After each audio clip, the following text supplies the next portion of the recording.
Coming up on Network Africa, it's the day after Christmas, Boxing Day, a day about giving money, gifts, and donations to the poor and those in need. In Nigeria, at least 10 people killed in a military airstrike in Sokoto state. Plus, 33 people dead, 1,500 inmates escape after a prison riot in Mozambique's capital, Maputo.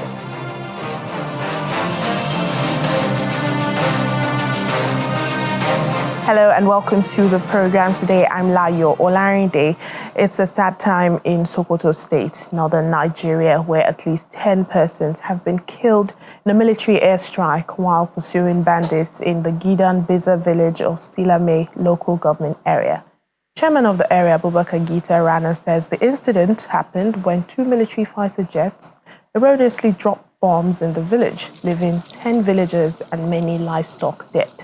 Governor of the state, Ahmed Aliyu, describes the incident as unfortunate. He promises a thorough investigation and that would be conducted to find out what led to the mistake and to guard against its recurrence. The government has also donated 20 million naira and 100 bags of assorted food items to the families of those affected by the military airstrike.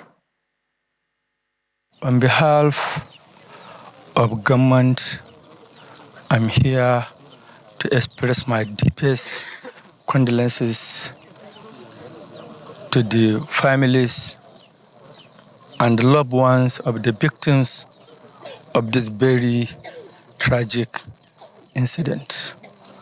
I was told about 10 innocent lives was lost, and so many animals was killed, and many were injured. As a government, one will take the full responsibility of those in the hospital. The medical bill. Yeah. And secondly, the government and the relevant agencies, I think, have to sit down to conduct a thorough investigation on the incident so that we can prevent at least the future occurrence of such. The assistance donated to you? Yeah, we came with about 10 sack of food items, include rice, 100 sack of food items, which include rice, maize, and millet, and the donation of 10 million naira for the 20 million naira for the victims. In the meantime, the Chief of Defense Staff, General Christopher Musa, has reiterated that the Nigerian government will not allow any foreign base to use its soil to attack neighboring countries. The statement was made at his visit in Sokoto for a Christmas lunch with the troops of Operation Pason Nyama. Staying in Nigeria, the Bishop of the Catholic Diocese of Sokoto, Bishop Matthew Kuka, has urged government at all levels to intensify efforts to ameliorate the sufferings of Nigerians to avoid the recurrence of stampedes across the country. Bishop Kuka stated this during the Christmas Day service at the Holy Family Cathedral in Sokoto. Meanwhile, across northern Nigeria, governors and clergies used the Christmas celebration to urge Nigerians to demonstrate love, unity, forgiveness, and reconciliation. Our correspondent, Victoria Longjohn, reports. It's Christmas Day, and Christians across northern Nigeria are in church to celebrate.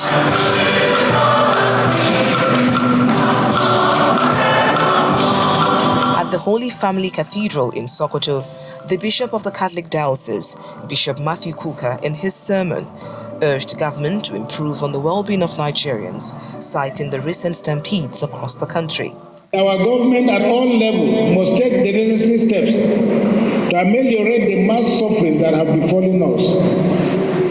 We pray for comfort for the families, and we pray that the institutions of church, such as St. Vincent de Paul, will continue to do their work, the kind of work that we in the Catholic Church for over 2,000 years have done and have continued to do.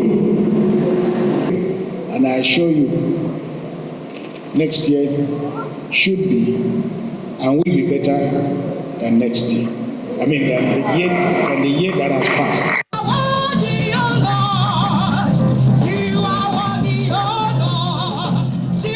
The people are not focusing on the insecurity in parts of the north at this time, as the plight of the vulnerable in the society dominated the Christmas message across the region.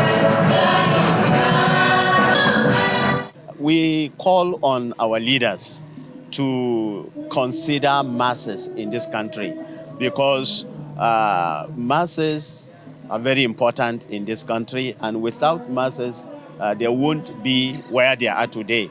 So they should consider masses and then provide for the living of the masses, and then also fear God. That's most importantly. They should fear God. They should understand that one day they will give account of the leadership God has given them. We need to come back to God as one people in order to build our Nigeria. That is the way God expects us to live, according to the word of God, according to the Bible. So the moment we deviate from that, we will find ourselves into serious troubles of leadership. State governors also joined in sharing the message of love and peace during Christmas. A statement from the Gombe State Government Media Office quotes Governor Inuwa Yahaya calling on Christian faithful to exude love, peace, reconciliation and selflessness that Christmas celebration embodies. In Kaduna, Governor Uba Sani urged residents to consolidate the prevailing peace in the state in the interest of peace and unity. In his Christmas message, the governor is quoted saying, "We have been engaging with various stakeholders, including the Kaduna State Elders Forum, religious leaders, youth and women groups, to address developmental concerns and security issues." End of quote. For these Christian faithful, the season is a time to show love to one another. This is a season for love. Go out there, show love. Give people food. If you don't have food, if you need to support with anything you have, support, show love. It's all about sharing, loving. So let that love spread across the country, even to those who are not Christians. As Nigerians celebrate Christmas Day with Mary, they look forward to a better 2025. It's the day after Christmas, called Boxing Day, celebrated annually on December 26. Boxing Day is about giving gifts, money and donations to the poor and those in need.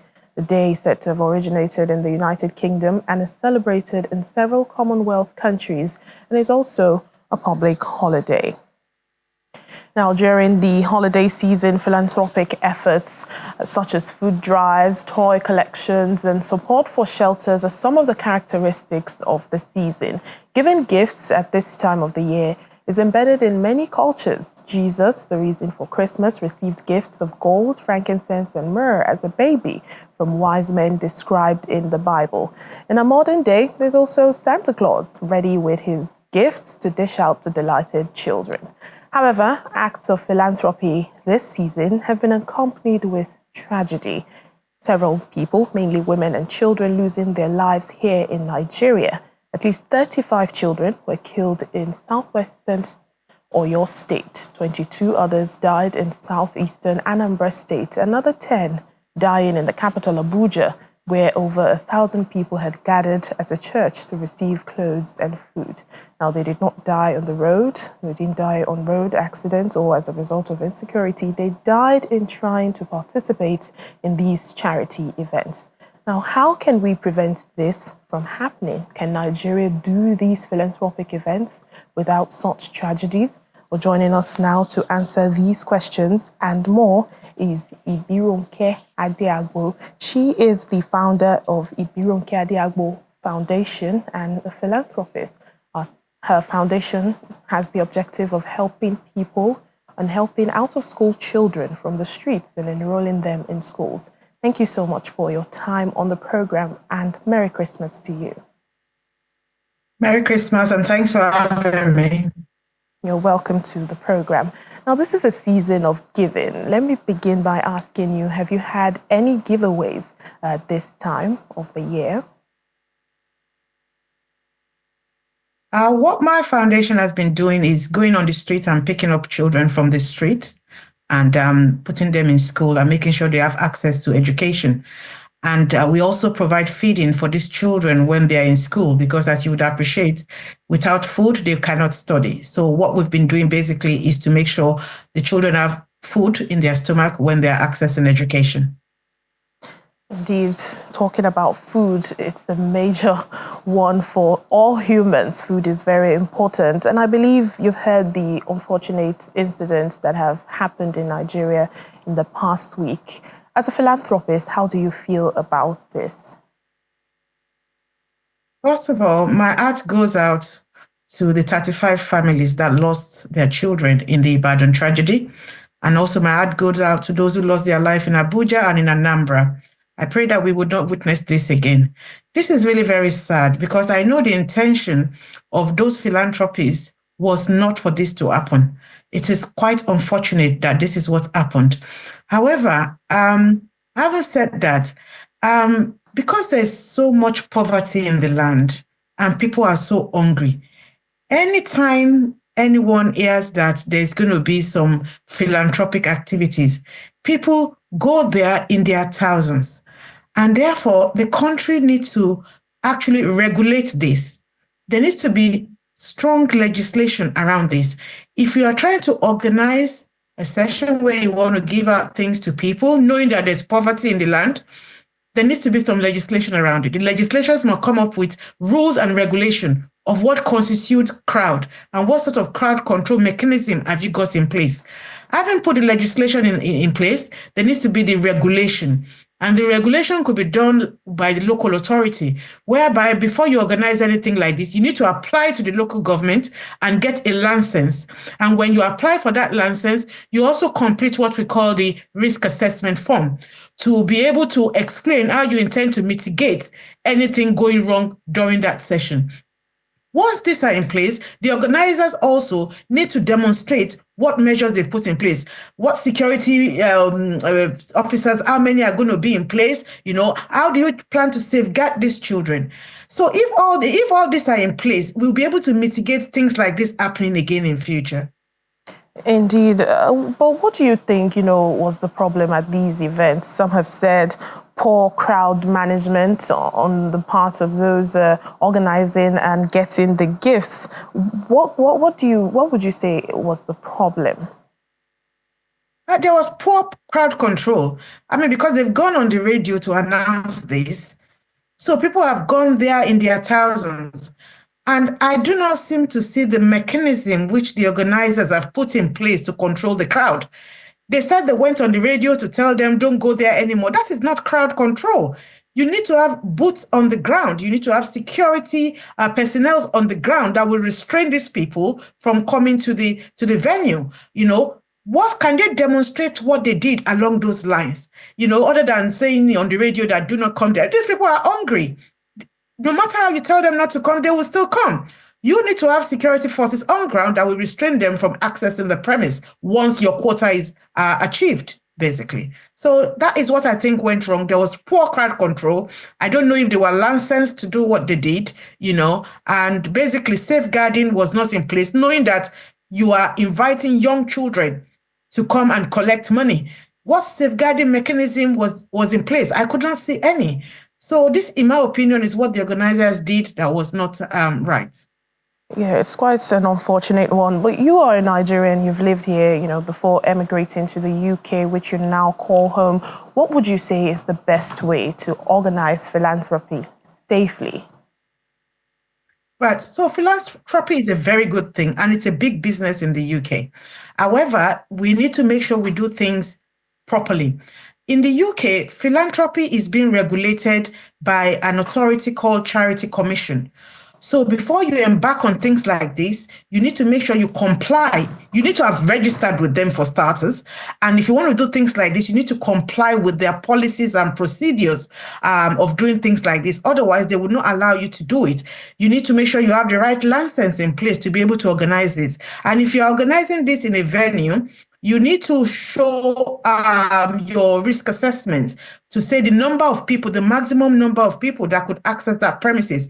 In the UK, once you go over that quota, so for instance, if the license says you can allow 200, once you go over that 200, they will shut down that event because you've gone over your quota. So in the UK, it has been policed closely. In Nigeria, I don't know whether it's in place, but I don't see it being policed.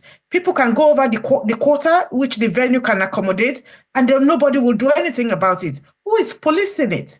At that venue where those 35 children died, I expect there to be police officers there.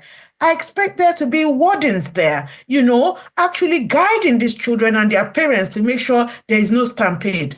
So in my opinion, things like this could be avoided. In the UK, we've had situations like this. You remember the football stadium where we had many people killed. So they've learned from experience and they are now implementing things and doing it properly and making sure they police it correctly. Yes, well, here in Lagos State, in response to these strategies, the government had announced some new policies, like registering your events and also having standby medics on ground for events for over 300 people. But more and more, even as the days go, we hope things like this don't happen anymore. We'll have to leave it at that. Ibironke Adeagbo, founder of the Ibironke Adeagbo IA Foundation, and a philanthropist, thank you for your time on Network Africa. Thanks for having me. Let's take a break now on the program. Still ahead. South Africa's Joburg Zoo comes alive with the Festival of Lights. Please join us again. Welcome back to the program. We continue in Mozambique. Over 1,500 prisoners have escaped from a prison in the capital, taking advantage of the ongoing political unrest triggered by disputed election results. Police say 33 people were killed and 15 others injured in clashes with the guards. However, about 150 more fugitives have since been recaptured, according to the police commissioner. Protests erupted on Monday in response to Mozambique's highest court confirming that the ruling Frelimo party that has been in power since 1975 had won October's presidential elections. Mr. Raphael said groups of anti-government protesters had approached the prison in the capital, Maputo, on Wednesday. Prisoners used the unrest to knock down a wall and escape. Mozambique has been rocked by unrest since disputed elections in October. Official results showed the ruling Frelimo's candidate for president, Daniel Chapo, winning the polls. But fresh protests erupted on Monday when the Constitutional Court ruled that Mr. Chapo had won the election while revising his margin of victory downwards. Rich in natural resources and hydropower, Ethiopia is set to be one of the countries becoming the center of Bitcoin mining on the African continent. It currently hosts 600 megawatts of operational miners, while the state utility has generated $55 million in less than a year from power purchase agreements to further develop the grid. Owners of companies that are developing the Bitcoin mining sector attribute this progress in Ethiopia to several factors. Let's say we are often asked the same question: why Ethiopia, and which factors contributed to the decision to come here? Actually, there are two main factors in my opinion. First is the excess of the surplus of energy, which became available due to the decision of the Ethiopian government to invest in generation and especially in hydropower plant and hydro generation became available due to Ethiopian's government decision to invest intensively in hydropower plants like 20 years ago. And now most of them are operational. The deployment of new units is on the way, and this provided the surplus of energy. The second is the good climate, so favorable climate conditions here in the surrounding areas of Addis Ababa. We have them because of the altitude, like 2.4 kilometers above the sea level. So it's a mutually beneficial cooperation when the miners get energy at reasonable price, and also they use the favorable weather conditions for deployment of the facilities, and at the same time the country gets fast foreign currency revenue. For example, it's already 1.5 years since we started the project here, and actually doing projects in different countries, it's like in new locations, it's always a type of adventure. You are not only doing the project, but you are getting deeper into the culture of the country, so you travel around, you see other people, so it's actually fantastic. In a first-of-its-kind event, a leading Ghanaian theatre producer staged a play for female inmates at the Nsawa medium security prison, spreading Christmas cheer while addressing themes of life in prison and rehabilitation after release. All convicts actively participating in the play, while others, including prison personnel, watched and applauded the emotional performance. Prison staff were also seen engaging with the theatre team after the show. Play director Na Ashoko explains that the theatre production company was planning a typical show this year, but then got an email from the Fair Justice Initiative asking to consider staging a play for the inmates of the Nsawa prison. The play, Beyond the Walls, addresses the rejection, shame, and sadness ex-convicts feel when trying to reintegrate into the society. This year, we were thinking about which play to stage at the theatre. With all the visitors coming in, it's a good time to, make some good money. But then again, we thought we always do this in December. How about we do something along the lines of CSR this time around? So we got thinking, we're trying to figure out what to do. Then we got an email from the Fair Justice Initiative asking if we would consider staging a play for the inmates of the Nsawa prison. We're supposed to come here with actors and a stage and perform and go home. But as we started conversations, we realized that if we were going to do a play here, it might as well benefit the inmates on a personal level. This story, Beyond the Walls, is about life in prison and what happens after prison, the rejection, the shame, the deep sadness that ex-convicts feel because they cannot reintegrate or reconnect with the world that they knew before they came to prison. I think the benefits of this play cannot be seen. I think they will be felt by those who know it. They will be felt by those within these walls. And finally, in South Africa, residents and visitors enjoy their Christmas at the Johannesburg Zoo with the Lights Festival. Take a look. Hundreds of visitors gathered at Johannesburg Zoo to embrace the festive spirit at the much-anticipated Lights Festival, where dazzling decorations light up the park to celebrate the holiday season. I am here at the Joburg Zoo for the Festival of Lights. I think this is a great experience. I love it so much. My favorite part of it is all the light fixtures and whatnot. Footage from the event showcased vibrant displays, including festive decorations in the shapes of Christmas symbols and animals like the deer, horses, and lions. Thousands of twinkling lights illuminate the zoo, creating a magical atmosphere. A Santa Claus surrounded by children adds to the joy by handing out gifts. They love Santa all year, especially at this time of year, especially when he's giving out sweets.